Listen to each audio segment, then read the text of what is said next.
Ang susunod na programa ay nagpapatuloy dahil sa ating mga partners and supporters ng Greg Durante Ministry.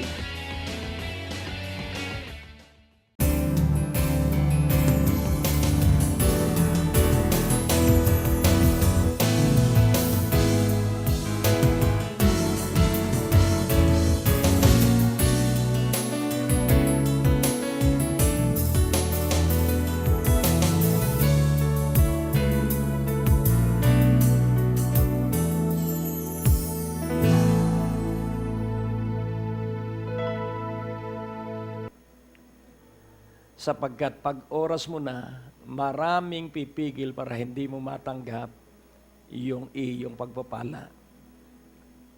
Live as sweetly with the Lord.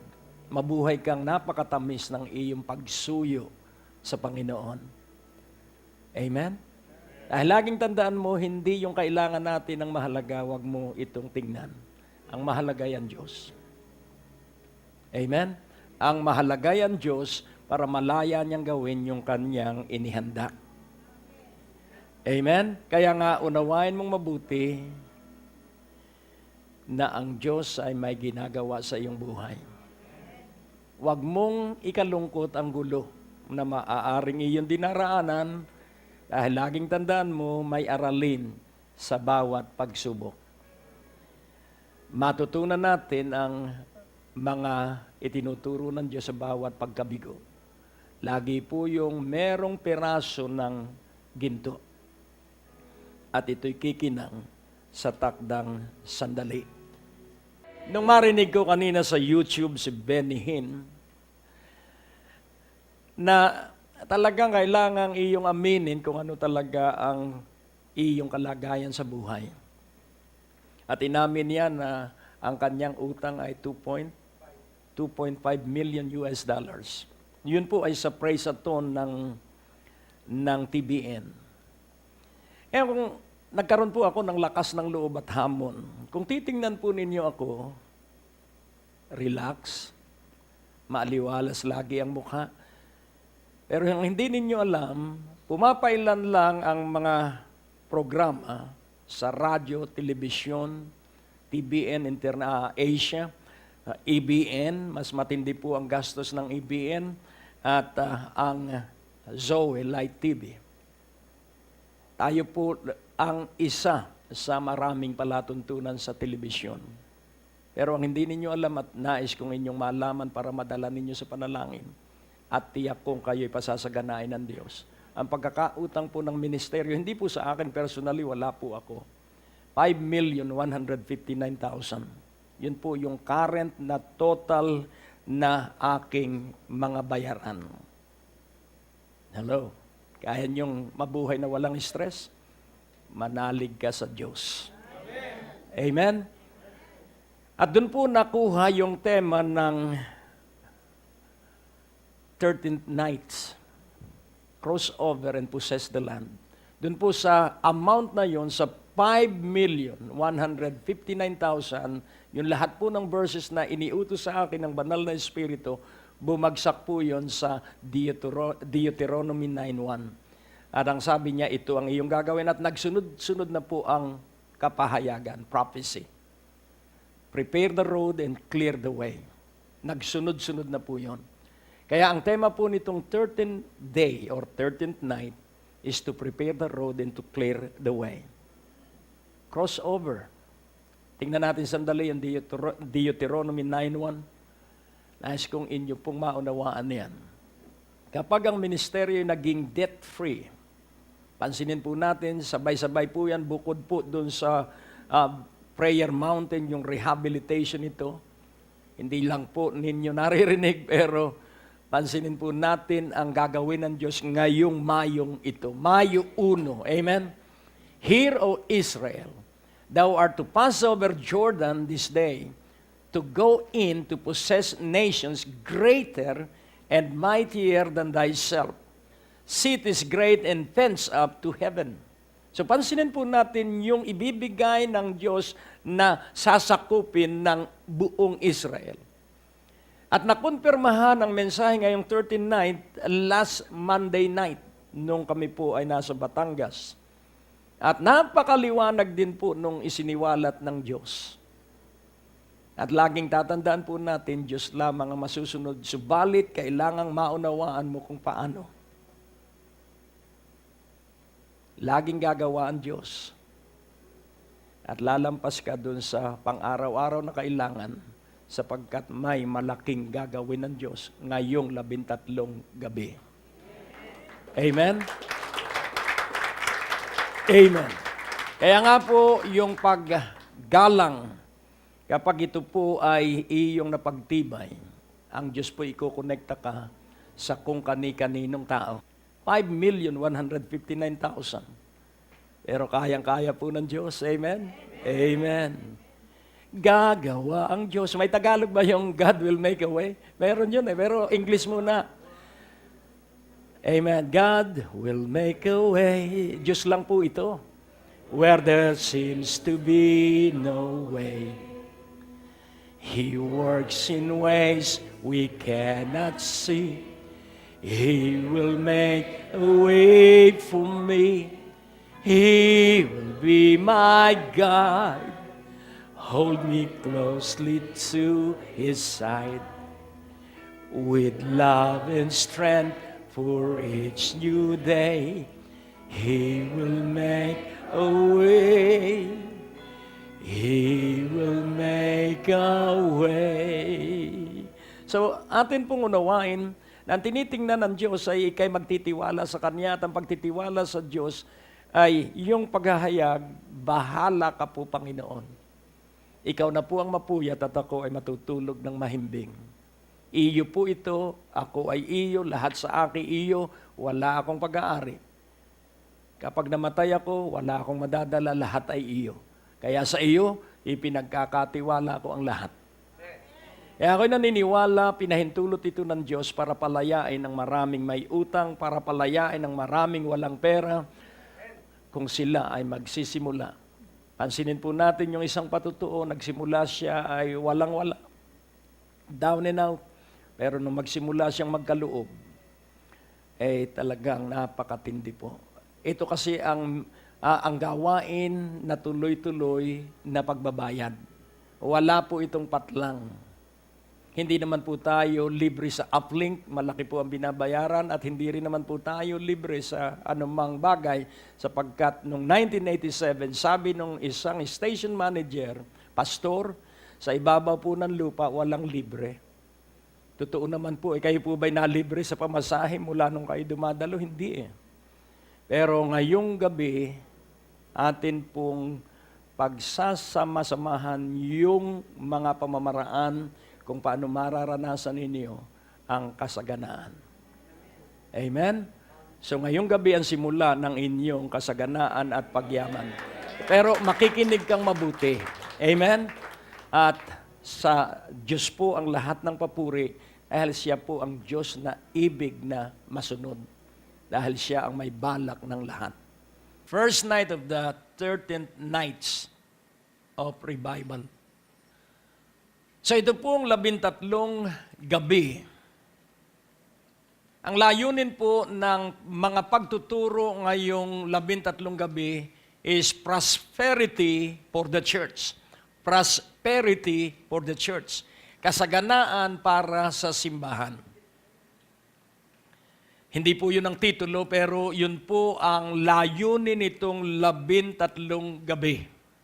Tayo po ay manalangin. O Diyos, ang iyong tinig ay nakakasanayan na ng iyong alipin at nawa makasanayan din nila na marinig ang iyong tinig. Hindi lamang maulinigan, kundi malinaw na marinig. At bigyan ng katapangan ng bawat isa upang ito ay gawin sa makapangyarihang pangalan ni Jesus. So sa kahinaan, siya ay nagbibigay ng kalakasan. Sa sakit, siya ay nagbibigay ng kagalingan. At sa kalungkutan, siya ay nagbibigay ng kagalakan. So beauty for ashes is strength for weakness.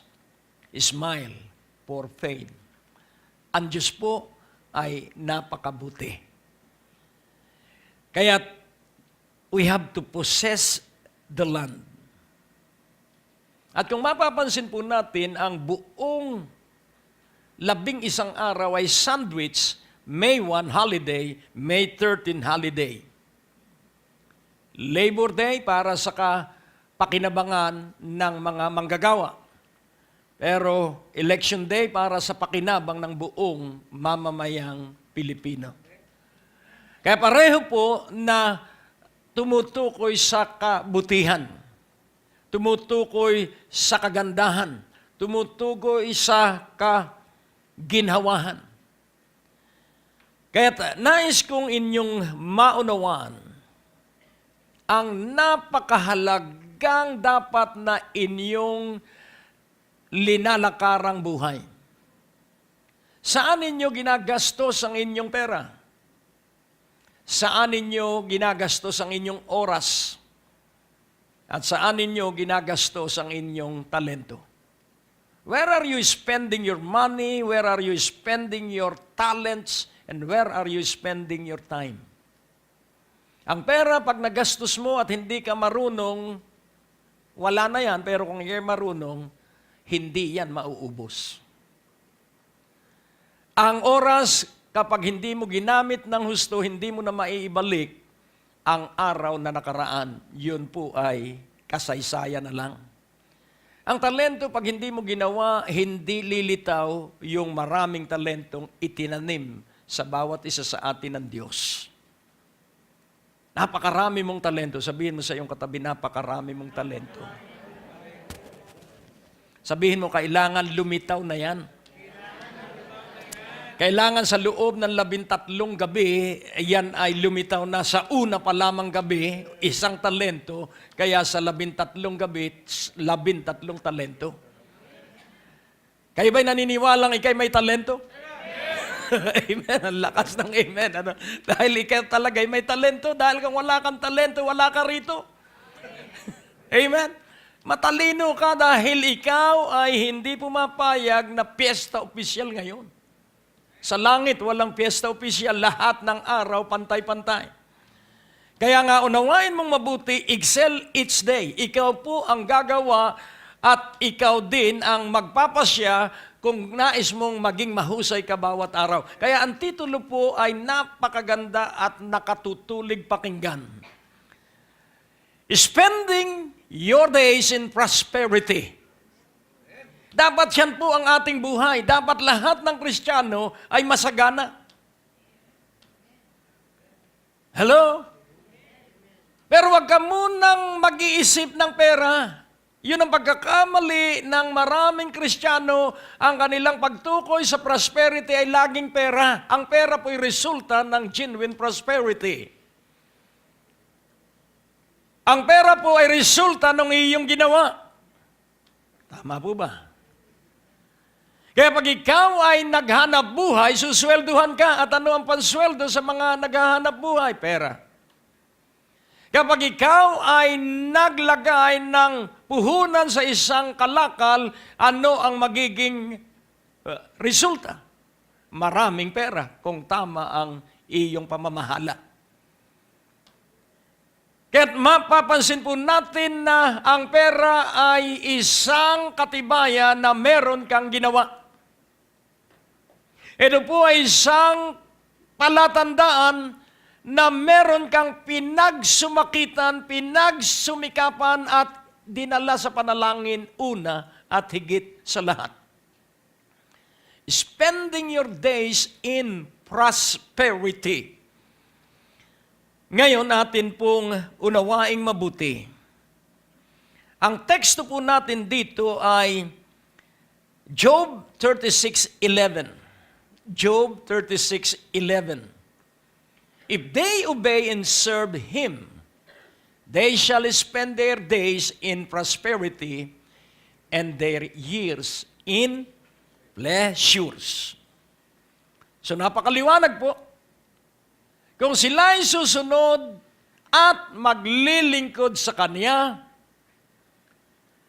Gugugulin nila ang kanilang mga araw sa kasaganaan at ang kanilang mga taon sa kasiyahan. Ano po ang ibig sabihin? Yun pong days at yun pong years, ang years po ay natipong mga araw. Ilang araw sa isang taon? 367 days. So, kaya yung bawat araw ng 2013 mula January 1, magtatapos ito December 31, kapag bawat araw ikaw ay nasa kasaganaan, magtatapos ang 2013 na magkakaroon ka sa Kapaskuhan ng masaganang hapag. Hello? Amen? So you will spend your year in pleasures. Why? Because each day you are prosperous. Hindi po yung nag-aabang lamang tayo ng pagdating ng Hunyo, doon ako magkakaroon ng malaking pagpapala. Huwag na sa Hunyo, araw-araw, iyong asahan na may malaking pagpapala. Dahil kung ang iyong inaasahan ay months from now, baka ikaw ay magpabaya. Pero kung ang pag-asa mo ay day after day, after day, after day, yung months from now, malaking pagpapala. Bakit? Because when you look at the future, you are hoping. But do not look at the past. Dahil baka ikaw po ay makumunoy. Mabuhay ka sa pang-araw-araw na buhay. At doon ka magkakaroon ng tiyak na magandang kinabukasan. If they obey and serve Him, magkadugtong po yan, obey and serve Him. They shall spend their days in prosperity and their years in pleasures. Ngayon, bakit po kaya? Bakit po kaya siniguro dito na ang mga araw nila ay gugugulin niya sa kasaganaan, sa kaunlaran, at ang kanilang mga taon ay sa kasiyahan? Ano po kaya ang batayan? Ngayon, atin pong pansinin. Ang paraan po para tayo ay sumagana, kailangan pong ikay mahilig sa salita ng Diyos. Sabihin mo sa iyong katabi, mahilig ka ba sa salita ng Diyos? Ulitin mo, paborito mo ba ang salita ng Diyos? Oh, purihin ng Panginoon. So, hindi po pera ang pinag-uusapan sa genuine and true prosperity. Ulitin ko pong muli, ang pera ay pakinabang at resulta ng totoong kasaganaan. Sa Isaiah 55:11, kaya dahan-dahan pong nais kong isa-isahin yung pundasyon para makapagtayo ka ng haligi para sa iyong maunlad at pinagpalang buhay. So shall my word be that goeth forth out of my mouth, it shall not return unto me void, but it shall accomplish that which I please, and it shall prosper in the thing whereto I sent it. So, alin daw yung magpa-prosper? Yung salita ng Diyos. Amen po ba? So, the Word of God will prosper where God sent it. Kaya ang katapat ng iyong sitwasyon ay salita ng Diyos. Ang katapat ng iyong kagalingan ay salita ng Diyos. Ang katapat ng iyong kalungkutan ay salita ng Diyos. At kapag ang salita ng Diyos ang iyong inakap at pinagyaman, uunlad ang salita ng Diyos sa iyong buhay. Kaya kapansin-pansin ang sabi ni Job sa Job 42 verse 5.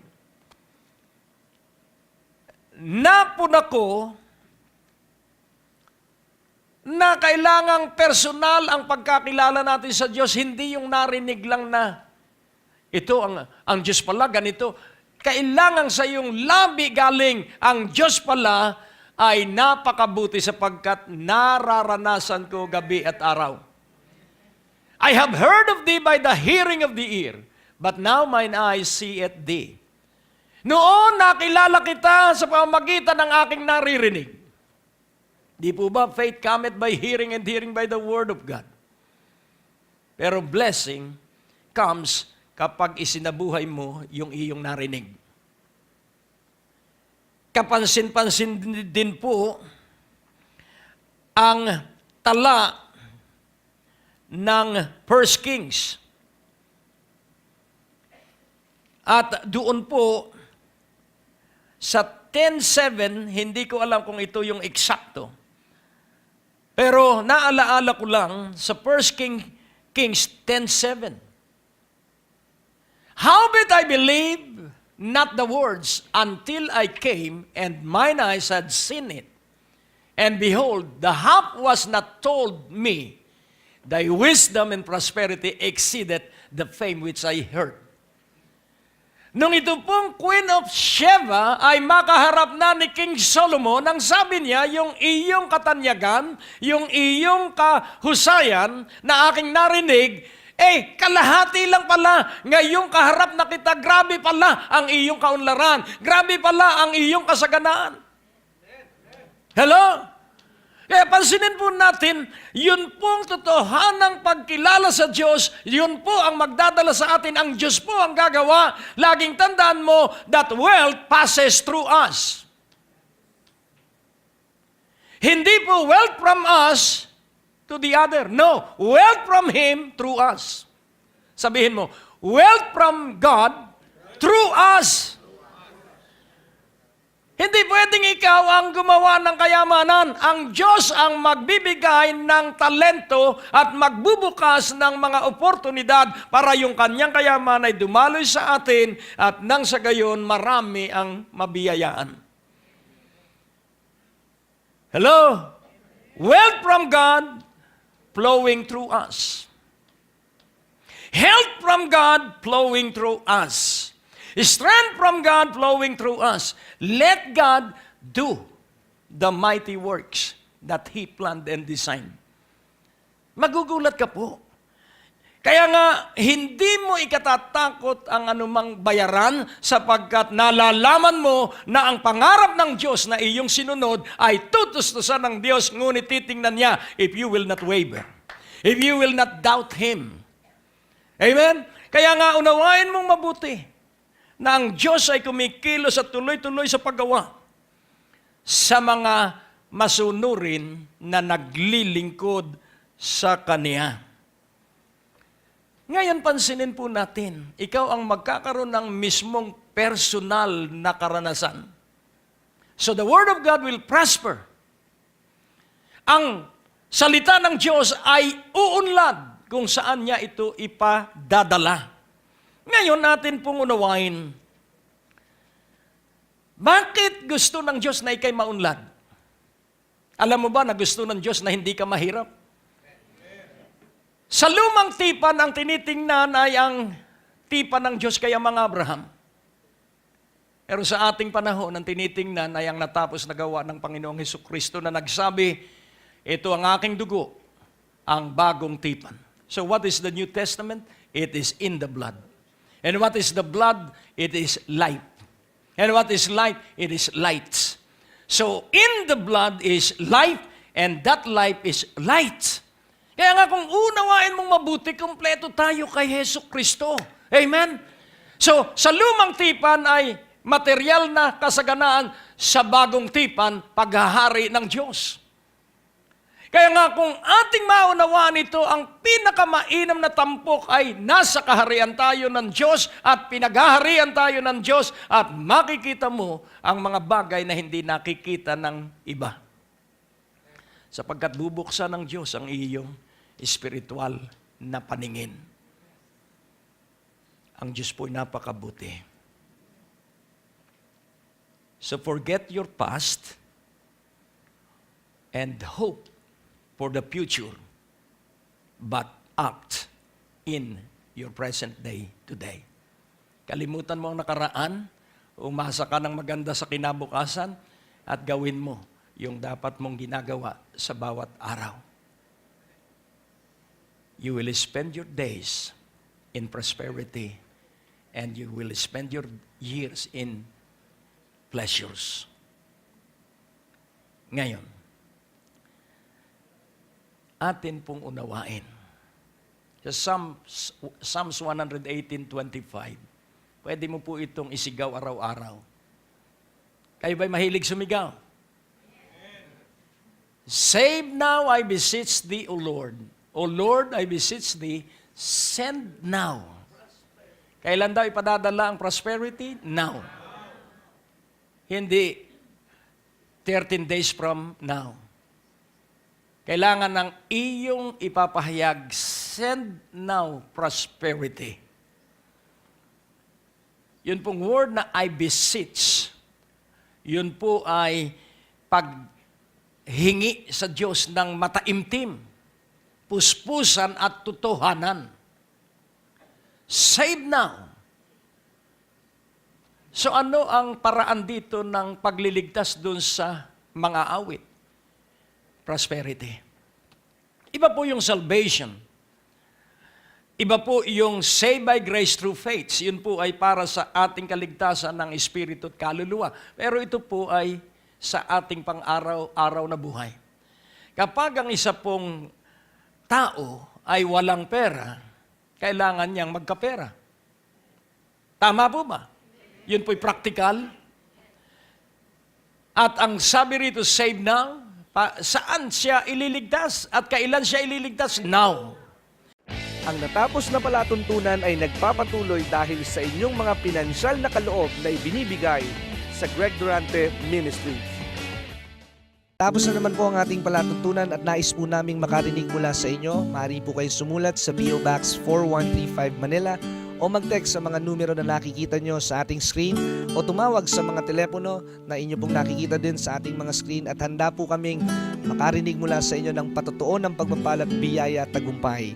At kung kayo po ay napagpala sa palatuntunan ito, maaari nyo pong ipadala ang inyong mga kaloob sa iba't ibang sangay ng Bangko de Oro sa buong Pilipinas at maihatid ang mabuting balita sa lahat ng panig ng bansang Pilipinas. At kung kayo po ay wala pang dinadaluhang panlingguhang gawain, inaanyayahan po namin kayo sa 2nd floor, Medicor Building, Ortigas Avenue, Green Hills, San Juan, alas 9:30 ng umaga at alas 4:30 ng hapon. Lahat po ay welcome sa gawain ito. At tuwing araw ng Biyernes, meron po tayong Night of Revival sa ganap na alas 6 ng gabi.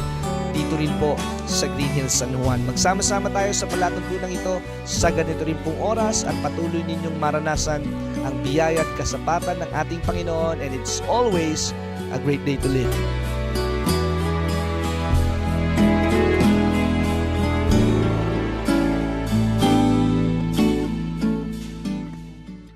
Ang susunod na programa ay nagpapatuloy dahil sa ating mga partners and supporters ng Greg Durante Ministry.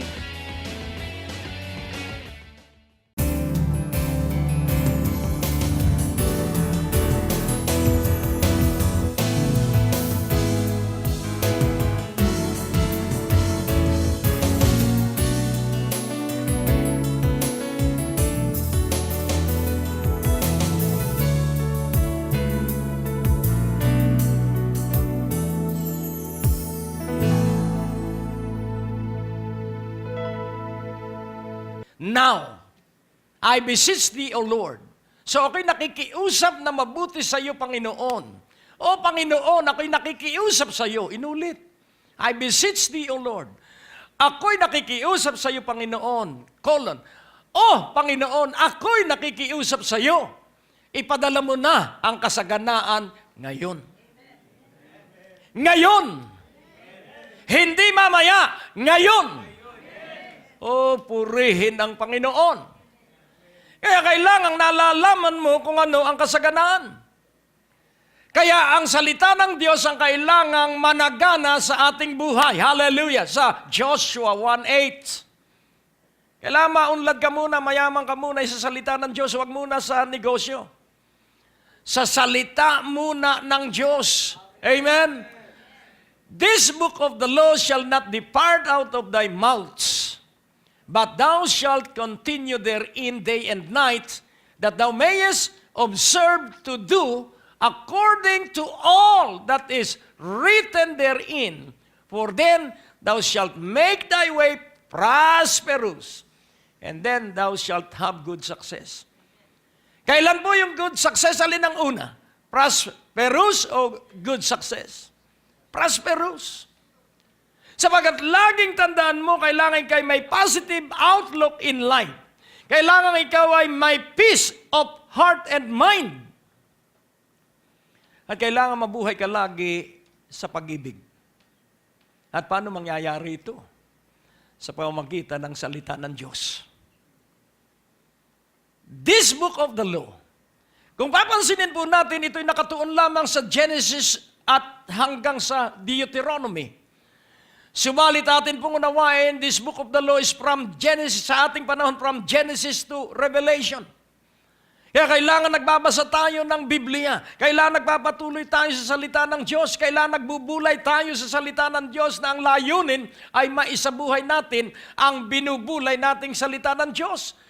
At ano ang mangyayari? Magkakaroon ka ng kapayapaan dito, magkakaroon ka ng kapayapaan dito, katahimikan dito, at sa kapaligiran, hindi mo alintana kung ano ang nagaganap sa kapaligiran. Bakit? Dahil payapa ka dito, ang kapayapaan ng Diyos ay nasa iyo, hindi ka masisindak, hindi ka manghihina.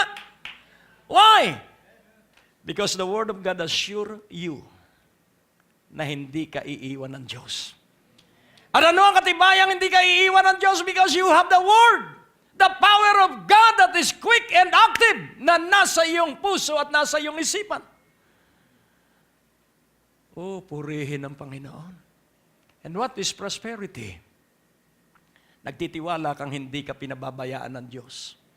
Nagtitiwala kang iniibig ka ng Diyos. Nagtitiwala kang malaki ang paniniwala ng Diyos sa iyo. That is prosperity. O purihin ang Panginoon.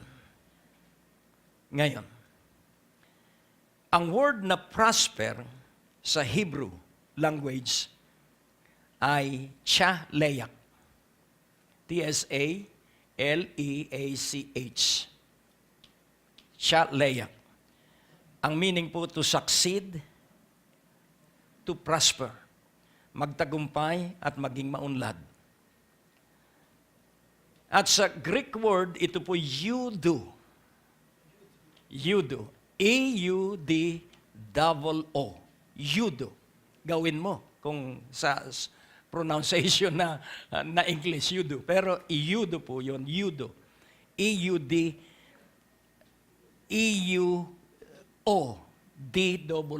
Eudo. To help on one's way. Also, it means to prosper and be prospered. Ngayon, atin pong tingnan, wag po natin tingnan ang secular view of prosperity. Na may magandang bahay, may magandang sasakyan, maraming pera sa bangko. That is secular view and worldly view of prosperity. Maraming pera pero hindi makatulog. Dahil baka magkaroon ng economic collapse. Marami pong tao ang hindi nabubuhay na payapa dahil ang kanilang buhay ay nakatuon lamang sa kanilang yaman. Pero ang tunay pong kasaganaan, ulitin kong muli, kapag nasa tunay kang kasaganaan, idaragdag ang salapi. Hello? So ano po ang ibig sabihin? True prosperity, it is not the abundance of all the blessings. So true prosperity, it is the abundance of all the blessings, both spiritual and temporal. So, hindi ho pwedeng mayaman lang tayo sa salapi, salat naman tayo sa kayamanang espiritual. Kailangan pong ganito, mayaman tayo sa espiritual, kaya dinaragdagan tayo ng kayamanang material. Ulitin kong muli, mayaman tayo sa espiritual, kaya tayo dinaragdagan ng kayamanang material. Ulitin kong muli, mayaman tayo at maunlad sa espiritual, kaya tayo dinaragdagan ng material na kayamanan. We are prosperous in our spirit. That is why God is adding to us the material the material prosperity of the world. Kaya kahit bigyan ka ng maraming kayamanan, hindi ka yumayabang. Naalaala ko yung aking itinuro ng maraming taon na. At may lumapit sa aking isang tao. At ang sabi niya, alam niyo yung itinuro ninyo? Yun ang nagdala sa akin upang magi akong mapagpakumbaba. At ang sabi niya, hindi mawala sa isipan ko yung itinuro ninyo tungkol sa mga hari ng Roma. Dahil meron pong mga hari ng Roma, kung mapapansin natin, maging ang mga paraon, ay merong nakasuklob na ahas. Yun pong ahas na yun ay disenyo at sumasagisag sa masasamang isipan. Hindi gusto ng mga paraon na merong papasok na masamang isipan sa kanilang isipan.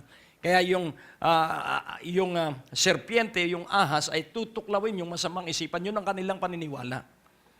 At sa Roma naman, yung mga hari ay merong isang alipin na nasa kaniyang tagiliran. At inutusan ng hari yon na laging sasabihin sa nadinig niya. Ikaw ay walang kwentang tao. Hari po yon. Ikaw ay walang kwentang tao dahil alam ng mga hari na ang pagbagsak niya ay sa pagyayabang. Hello?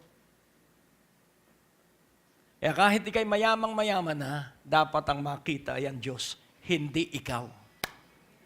Kaya sasabihin ng alipin, wala kang kwentang tao, wala po yung gawain, kundi ganun. Habang maghapon po yun, doon lang siya binabayaran, wala kang kwentang tao, wala kang kwentang tao. Pero sa ating panahon, psychologically, masama yan. Kailangan paniwalaan mo na ikaw ay dakilang tao, na ikay magaling. Ikaw po'y palalakihin ng ulo. Sapagkat alam ng diablo ang deception, pag ikay mayabang na, kasunod na ang pagbagsak. Hello? Sa Luke 17:10. Kaya kailangan tayo mapagpakumbaba, mapalad ang mga aba na walang inaasahan kundi ang Diyos. That is an attitude that is right in the sight of God. Huwag kang magmamalaki na ikay magaling.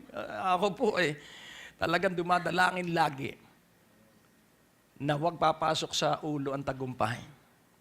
So sa Luke 17:10, so likewise you, when you shall have done all those things which we commanded you, say, we are an unprofitable servants. We have done that which was our duty to do. So may ipagmamalaki ba tayo o ito ang gawin mo, ito ang workload mo for this day?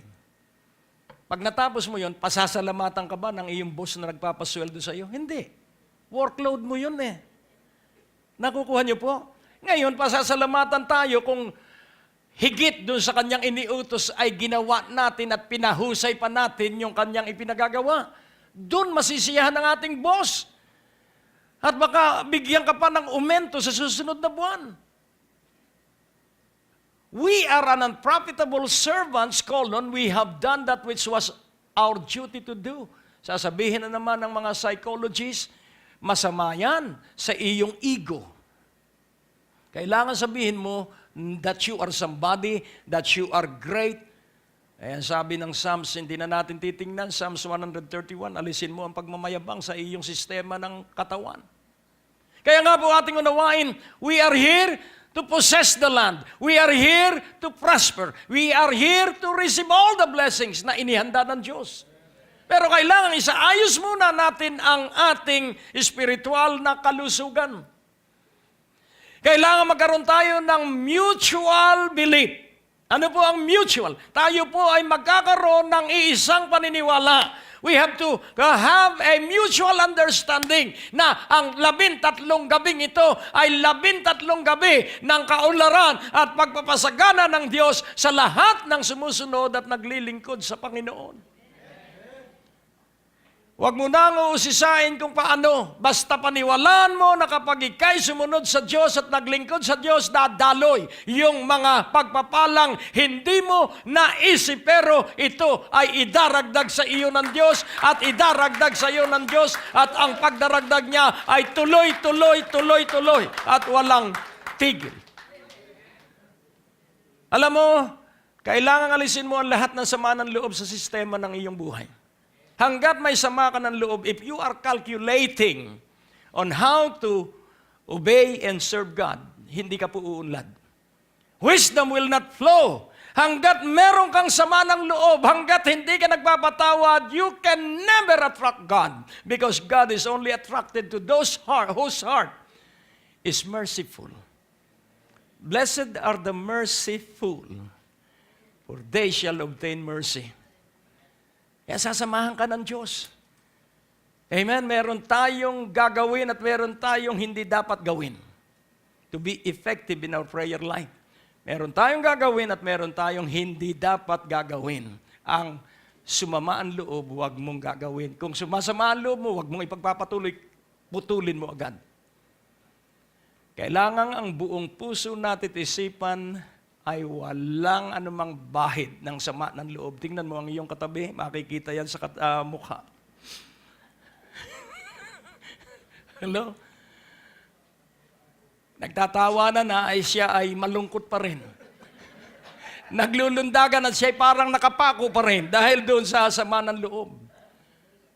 Do not pretend and do not ignore truths. Huwag mong ipagkakaila. Kung may sama ka ng loob, aminin mo sa harapan ng Diyos. At humingi tayo ng tawad sa Panginoon. Napakadali po kasi sumama ang loob eh. Hindi lang nabigyan ng komisyon, masama ng loob. Pero bigay bawi, humingi ng panalangin, kaya nawala yung sama ng loob, kaya tuloy-tuloy ang pagpapala at biyaya. Amen? Dahil ang Diyos po ay napakabait. Pag nalaman nating mali tayo, ang atin lamang gagawin, admit when we are wrong that we are wrong. Huwag yung kung sino-sino ang tinuturo kasi ikaw, hindi ka, kasi magiging kang judgmental at magsasalita ka pa ng masama. Ang sabi ng Panginoon, huwag mong sasabihan ang iyong kapwa-tao na ulol. Ikaw ay hahatulan. Nakukuha niyo po. Kaya nga ating unawain, itong 13 gabi ay para sa kasaganaan mo. Hindi ng iyong kamag-anak, para sa iyo. Hindi ng iyong kaibigan, para sa iyo. Para sa iyo. Amen. Hallelujah. Glory. Salamat at nakadalo ako ngayong gabi. Amen. Hallelujah. So, true divine prosperity is about health, protection. Malibang ang Diyos ang magbantay sa iyong bahay, makakatulog ang security guard. Pero ang Diyos hindi natutulog, amen? At ang bakod niya ay naglalagablab na apoy sa mga naglilingkod sa Kanya. Amen po ba? Walang makahahawak sa iyo kahit dulo ng iyong nalulugas na buhok. Hindi ka mahahawakan ng kaaway. Amen? At huwag mo ring ikalungkot kung iilan na ang iyong buhok, sapagkat nawawala na ng trabaho ang Diyos dahil binibilang niya araw-araw ang buhok. So, amen. Maganda po ang maglingkod sa Diyos at mabuhay sa katotohanan. Amen. Ang Diyos po ay napakabuti ng Diyos. Glory. And then ang pangatlo, spiritual riches.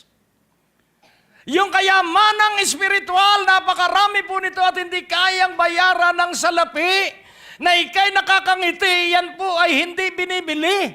Kailangan sa bawat maghapon nakakangiti ka at least 3 halakhak. Kapag nakalimutan mo ng humalakhak, mawawala na ang ngiti sa iyong labi. Amen? Kailangan ikay natatawa, ang dami pong nakakatawa. Katulad doon sa YouTube, ikinasal nung pupunta yung best man, natalisod, bagsak pati yung pastor. At nagagalbakan sa tawa, bagsak din yung 2 ikakasal. At ako'y tawa ng tawa dahil ako'y madaling patawanin. Kaya kapag ikaw ay tumawa ng tumawa, stress will be taken away from you. Kaya pag ikaw nasa harapan ng malaking bayaran, tumawa ka ng tumawa at sabihin mo, napakalaki ng gagawin ng Diyos sa aking buhay. Hello? Amen?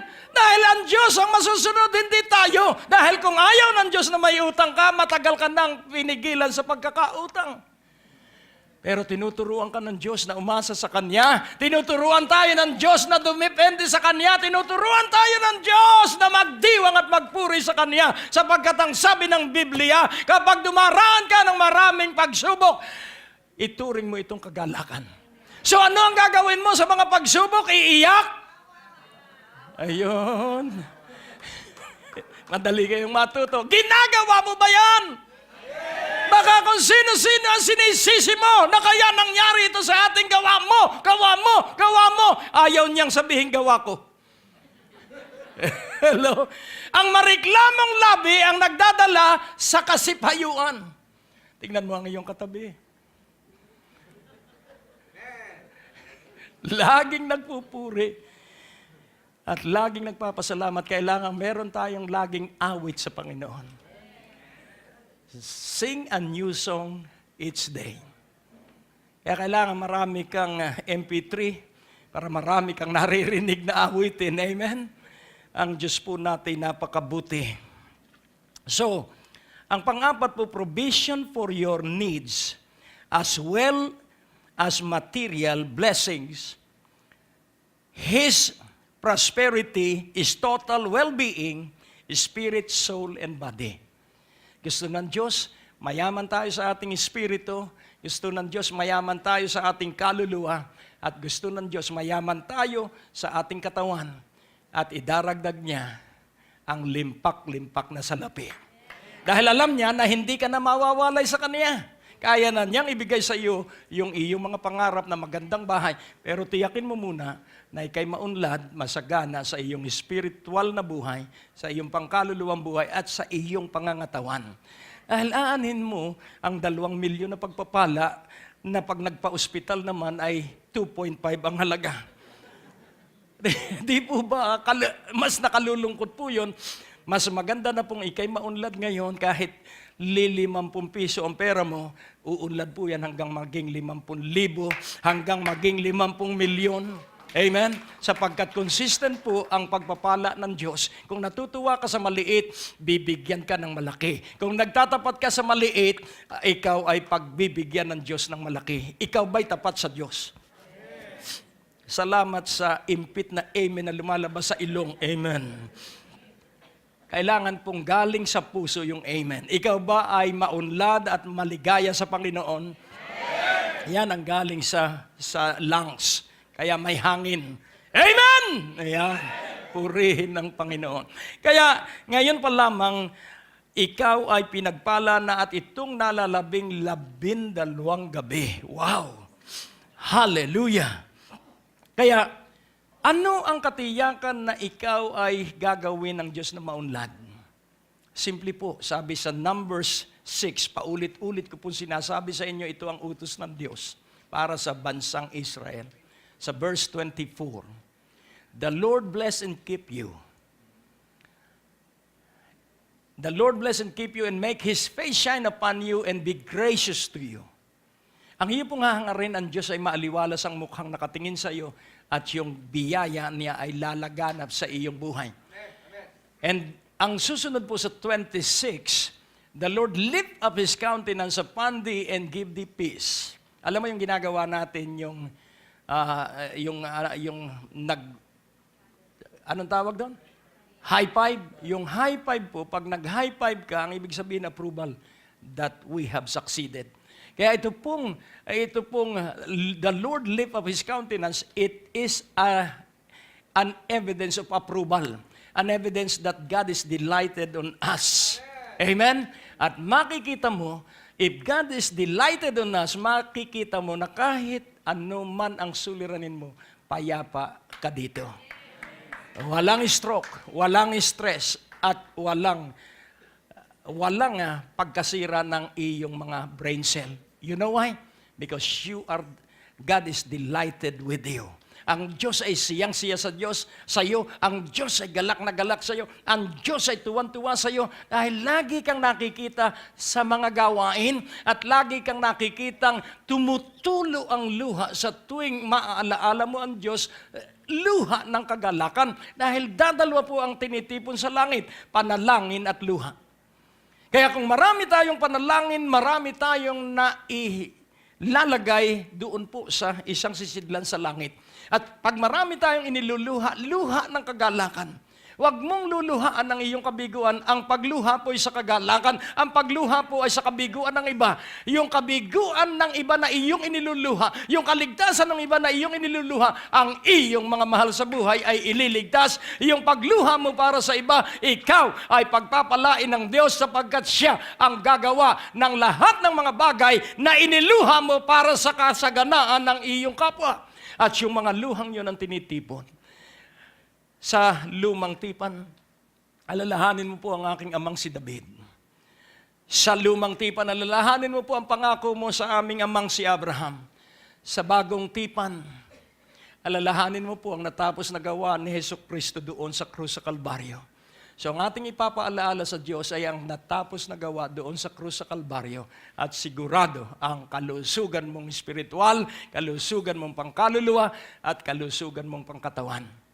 At kapag malusog ka na, kahit bigyan ka ng limpak-limpak na kayaman ng pera, walang masasayang doon sapagkat ikay malusog sa iyong espiritu, kaluluwa at katawan. Amen? At ikaw ay magiging isang alulod at daluyan ng kayamanan ng Diyos at maraming tao ang maliligtas, maraming tao makakarinig ng mabuting balita sapagkat ikaw ay mahusay na katiwala ng Diyos. Sa kabuuan, ang layunin kung bakit tayo pinasasagana so that the Lord will be exalted upang ang Panginoon ay ating maparangalan sa kanyang pagkaluklok sa kataasan. Amen? For the exaltation of the Lord. Yun po kung bakit tayo ay pasasaganain. So spend your days in prosperity so that you will spend your years in pleasures. Tayo po ay manalangin. O Diyos aming Ama, napakabuti mo. Kaya pagpalain mo ang bawat isa na maisagawa nila ang mensahe ng unang gabi, ng 12 gabi, ng 13 gabi, na limpak-limpak na biyaya ang nakapaloob. Makamit ng lahat yung nakatakda sa bawat isa. Sa iyo po ang kaluwalhatian, parangal at papuri sa makapangyarihang pangalan ni Jesus. At ang bawat isa ay nagsabi ng Amen. At sundan mo ang iyong pagtanggap. Pangungunahan ko kayo, sabihin mo, Diyos ko, lahat po ng narinig ko, hindi ko man ito maalaala lahat. Naisulat ko man ang ilan, pero ang lahat ng narinig ko ay napagpala ako mula ulo hanggang talampakan. At tulungan mo na maging mataas ang uri ng aking memory recall at maranasan ko ang mabikas, matatag at matibay na pamumuhay na dumadaloy ang iyong kaunlad at kasaganaan sa aking buhay patungo sa marami. Sa iyo po ang kaluwalhatian sapagkat akin ang lahat para sa iba sa kaluwalhatian mo sa pangalan ni Jesus. At ang lahat ay nagsabi ng napakayaman ko na. Amen. Amen. Nung marinig ko kanina sa YouTube si Benny Hinn, na talagang kailangan iyong aminin kung ano talaga ang iyong kalagayan sa buhay. At inamin niya na ang kanyang utang ay 2.5 million US dollars. Yun po ay sa praise-a-thon ng TBN. Eh kung nagkaroon po ako ng lakas ng loob at hamon, kung titingnan po ninyo ako, relax, maaliwalas lagi ang mukha. Pero yung hindi ninyo alam, pumapailan lang ang mga programa sa radyo, telebisyon, TBN, Asia, EBN, mas matindi po ang gastos ng EBN, at ang Zoe Light TV. Tayo po ang isa sa maraming palatuntunan sa telebisyon. Pero ang hindi ninyo alam at nais kong inyong malaman para madala ninyo sa panalangin at tiyak kong kayo'y pasasaganain ng Diyos. Ang pagkakautang po ng ministeryo, hindi po sa akin personally, wala po ako. 5,159,000. Yun po yung current na total na aking mga bayaran. Hello? Kaya niyong mabuhay na walang stress? Manalig ka sa Diyos. Amen? Cross over and possess the land. Doon po sa amount na yon, sa 5,159,000, yung lahat po ng verses na iniutos sa akin ng banal na Espiritu, bumagsak po yon sa Deuteronomy 9:1. At ang sabi niya, ito ang iyong gagawin, at nagsunod-sunod na po ang kapahayagan, prophecy. Prepare the road and clear the way. Tingnan natin sandali ang Deuteronomy 9:1. Nais kong inyo pong maunawaan yan. Kapag ang ministeryo ay naging debt-free, pansinin po natin, sabay-sabay po yan, bukod po doon sa prayer mountain, yung rehabilitation ito.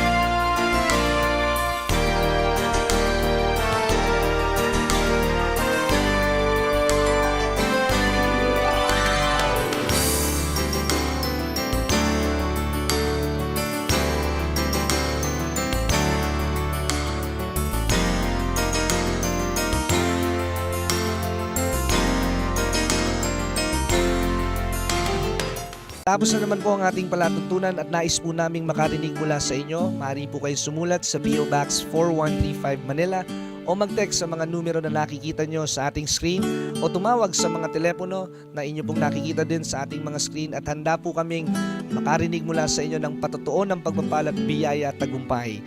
At kung kayo po ay napagpala sa palatuntunan ito, maaari nyo pong ipadala ang inyong mga kaloob sa iba't ibang sangay ng Bangko de Oro sa buong Pilipinas at maihatid ang mabuting balita sa lahat ng panig ng bansang Pilipinas. At kung kayo po ay wala pang dinadaluhang panlingguhang gawain, inaanyayahan po namin kayo sa second floor, Medicor Building, Ortigas Avenue, Green Hills, San Juan, alas 9:30 ng umaga at alas 4:30 ng hapon. Lahat po ay welcome sa gawain ito. At tuwing araw ng Biyernes, meron po tayong Night of Revival sa ganap na alas 6 ng gabi dito rin po sa Green Hills, San Juan. Magsama-sama tayo sa palatuntunan ito sa ganito rin pong oras at patuloy ninyong maranasan ang biyaya at kasapatan ng ating Panginoon, and it's always a great day to live.